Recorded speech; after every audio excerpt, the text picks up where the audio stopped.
jako akawuwo. Okusasula abakozi abakolako mu gavumenti nga bawomula okulaba nti bafuna ssente zaabwe mu budde ate mu bwangu. Uganda yakwegatta ku mawanga ga Afrika okukuza olunaku lw'abakozi ba gavumenti okusobola okwekuba mu ttooki ku butya bwe batambuza emirimu wamu n'obuweereza ku bantu. Okusinziira ku muwandiisi ow'enkalakkalira minisitule eno Catherine Bitalakwate Musigwere mu bubaka bw'atisse James Rima agamba nti olunaku luno bakulukuza ng'ennaku z'omwezi 22 omwezi guno. Rima agamba nti bonga abakulira abakozi ba gavumenti basobodde okuteekawo ebintu ebyenjawulo okusobola okwongera obuweereza awamu n'okutumbula embeera ya munnansi omuli okukkiriza abantu okubuuza ng'ebibuuzo buli lunaku olwa Monday Sabbiiti ng'etandikako n'ebirala.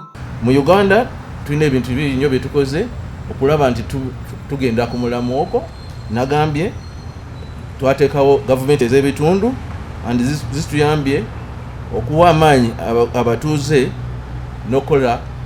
n'okutuukiriza enkola ya demokrasi oba demokrasiya.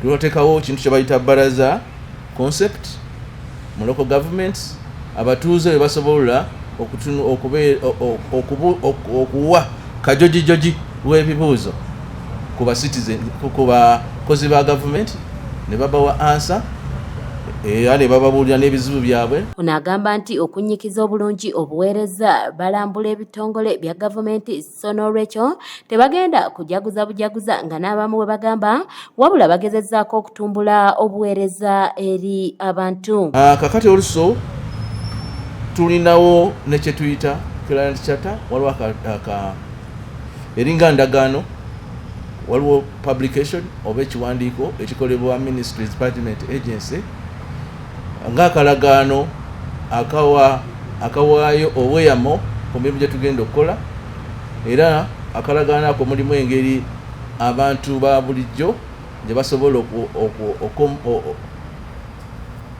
okwemulugunya singa tetutambudde bulungi oba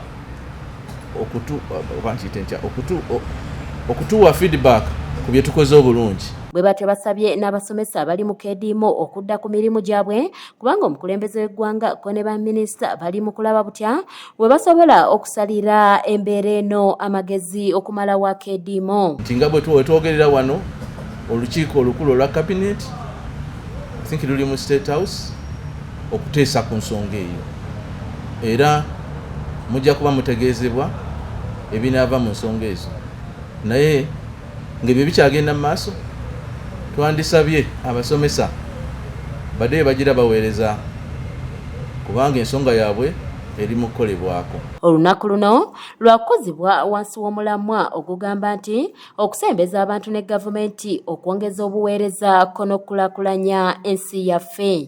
Enkola ey'okulongoosa mu ngeri ya gavumenti gye twayisa automation ekyagenda mu maaso era kikyali kituuza, egenda kweyongerera ddala mu maaso era tusuubira w'eneggwera tujja kuba abajja okusinga okufunamu be batuuze. Matiya Sekanjako yakusakidde eggulire lino ku lwa ABS Television.